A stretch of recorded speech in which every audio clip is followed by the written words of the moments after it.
Hello, this is Brother E speaking. I've recently been asked why certain cities stuck strictly with street railways in terms of urban or mass transit, starting with the horse car electric streetcar. It seems that once the electric streetcar was perfected, that was it. And they chose to go no further. They chose not to build an elevated railroad like New York, Chicago, Boston, and Philadelphia. And in answering that question, the best thing I can come up with is that the L's were not built in places like Cleveland, LA, and other places, um, New Orleans, and so forth, because of cost and blight. Those are the main reasons. You see, building any major piece of public transportation in the form of an elevated railroad and a subway took an enormous amount of capital. It caused enormous disruption to the lives of the people under whose routes it would traverse. You know, the L was unsightly, albeit cost effective compared to the subways that came up years later, both of which were just huge undertakings. Now, for example, when the Brooklyn Broadway L was expanded into Queens, many people in Queens wanted a subway. They didn't want Jamaica Avenue blighted by an L.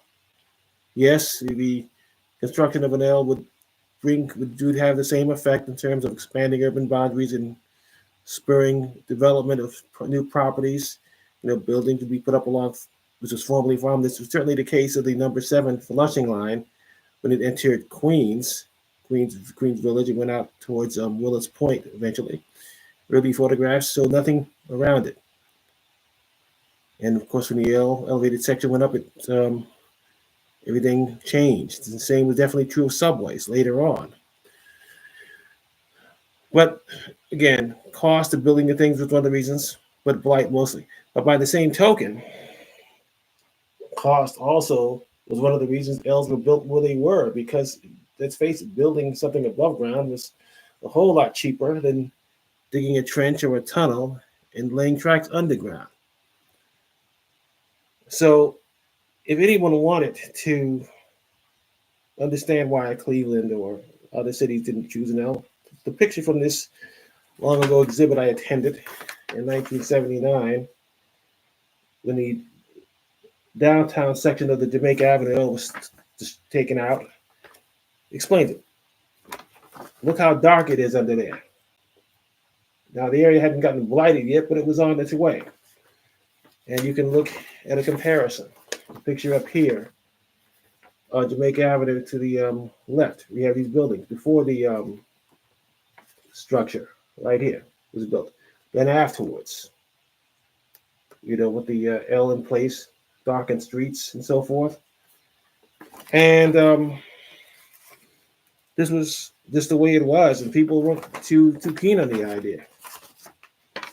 And so Cleveland and so forth could see this. Now we're talking about, in this situation, we're talking about like 1918, when the L had been around for almost 50 years in some places. Like, let's see, the L went up in New York in 1868. So you're talking a good 50 years here in 1918. So people already knew what it was. And you'd have a city like Cleveland or other places would look at that and they say, we don't want any part of this. We don't want our neighborhoods blighted, even though there'd be tremendous economic benefits having a rapid transit line come through our neighborhood of this area. Yes, you'd have buildup in very rural areas and you'd have expansion. The noise and so forth would just be too much to handle. And that was certainly the case by the time the L was introduced to, let's say, Boston in 1901 and Philadelphia in 1905 on Market Street, where they were just banned outright from the center of the city. In fact, the only place where the L exists in the center of a metropolitan area is Chicago, the Loop. That's the only place where the L still exists. And of course, the cost of subways were a lot more than than the transit systems, than the elevators. But so Cleveland just didn't want any parts of it. And they didn't at the time really have the capital or could generate the capital um, to build something as a subway. Because frankly speaking, the population, while sizable, was still mid-sized compared to Chicago or New York. As to San Francisco or LA, you know, the reason for not building an elevated line was obvious because it was so earthquake prone. I mean, could one imagine, let's say an L went up, but let's use San Francisco for an example. Let's say an L had been built along the main thoroughfare of Market Street, which is flat. You say, because let's face it, building an L on a hill is just ridiculous. It's impossible. But let's say an L had been built in San Francisco in Market Street and along Market Street corridor, where you first had cable and then electric railways running along, which was not uncommon. A lot of, in New York and Chicago, you had streetcars, first horse cars, and then electric streetcars running under elevated lines. And I'll get to something like that in a moment. Something happened there. And the quake of 1906 hit San Francisco. If you think the collapse of the double-decker expressway that killed all those people in the 89 quake in Oakland was bad, just imagine train loads of people riding over Market Street collapsing during the quake of 1906 and the carnage that would have caused. It was bad enough as it is. So there were various reasons the L's were not built. Cleveland, again, didn't have the population that really justified it. The capital wasn't there, and they just weren't anxious to have their lives disrupted. And I saw this, I learned about this later on, years later, when Baltimore was building a metro system finally. And they wanted to expand that thing, I think it was Bel Air or Hartford Road Northeast, to build up the area. But it would require, the cost of a subway through there would have been bad enough, it would have caused disruption, but they were going to do the metro route like they have in D.C. and on the west side of Baltimore, elevated.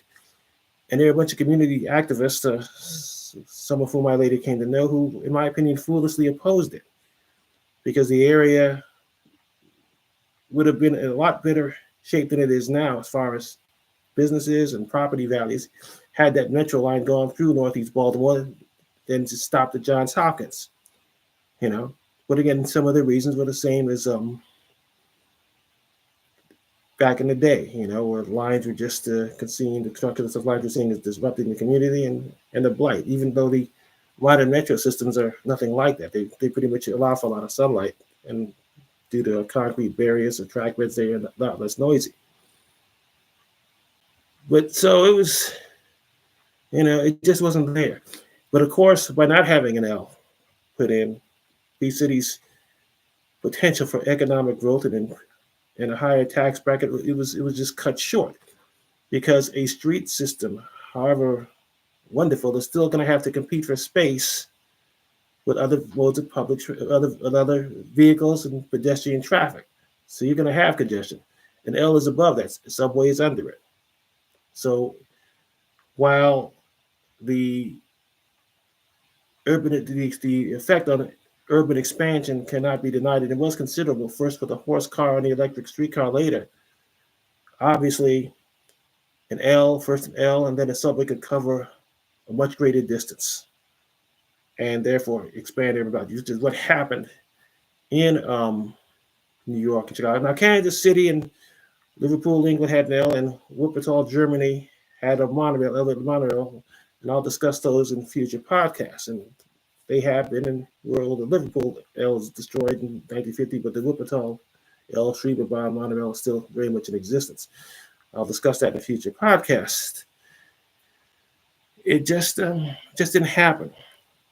Now, I spent a lot of time in Cleveland growing up, and I can tell you there's certain streets, certain areas where I think the L would have done quite a good job in terms of expansion, around maybe Euclid Avenue. I'm not going to say Quincy because my family grew up there, and I don't think they would have liked the idea of growing up under an L. But still, it was a lot of good it could have done. And if the city had the capital, I think a subway would have done tremendous.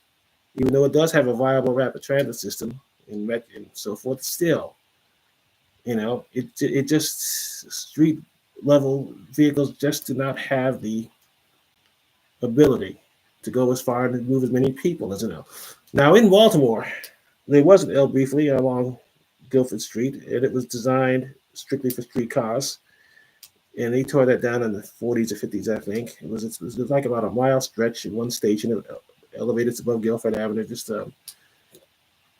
slightly about a mile northeast of the Inner Harbor today.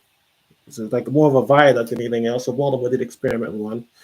And of course, in Boston, you had up until recently an elevated structure, the last L, in fact, which was taken down in the 1880s, I think. The last viable elevated structure was one that had a streetcar that would run by the old Boston Garden and the current and so forth. I think the Boston Garden was torn down. That line went with it. But that's really it. As I just showed you, the people just didn't care for them. Now, of course, one of the mistakes the residents of Jamaica made was they clamored for the destruction of the L through the best central business district. They'd already begun building the Archer Street subway a couple of blocks south of Jamaica Avenue, figuring that was going to open up in pretty reasonable time. But you're talking about the 1970s here, and so, yes, the city planners didn't want to close the Jamaica Avenue L down and wait for the opening of the Archer Street subway. But the local businesses insisted, and so that section covers time. That was 1979. That was like in July or something like that, 1979, and I saw it in early July 1979, and the exhibit, and they tore that section down they subservice from 168th Street to Queens Boulevard. The line was truncated. The structure was still standing at Sutton Boulevard, which is right a few blocks along Island Railroad Station in Jamaica. But that section actually remained standing until 1990 because of the substation around the New Archer Street subway was around 121st Street, so they kept that entire structure from just east from the Long Island Railroad tracks that the L would pass over to Sutton Boulevard open until they built a new substation and that powered the New Archer Street subway that opened in 1988, and so until they finally tore that down in 90. Interesting. It's funny how the L would be considered useless in so many areas, but again, on these two occasions, it would a big chunk of it would be remain open, at least the structure would, because it carried power cables to power the other lines, and that was certainly the case. And I'll get into more detail with that on the Third Avenue L in the Bronx when that line closed in 1973 and was mostly demolished except for that area around 161st Street. Yeah, it was between 149 to Gun Hill Road, so the area around 168th Street by a courthouse was kept intact until 1977, when the power cables were finally relocated. These substations were built to power everything else. But yeah, getting back to Jamaica, the business owners clamored for it, but they didn't take into account that New York was in a fiscal crisis. So the Archer Street subway did not open until 1988, 11 years after the L in the Central Business District was closed between 168 and Queens Boulevard, and then Queens Boulevard to 121st was shut down in 1985 so they could connect the Archer Street subway. It still took 3 years after that for the thing to be put online. And businesses suffered. I mean, the area went downhill fast, and a lot of people never recovered. So to make a long story short, Cleveland, other places, the L just wasn't for them. Again, because of the cost, obviously the blight that would come with it. And of course, with blight comes decreased property values. That's one of the great ironies of the elevated railroad. It initially increased property values as it was built, but over time, the darkness, the shadows, the fact that the roads would take longer to dry as the snow and rainstorms just made for a very dreary environment.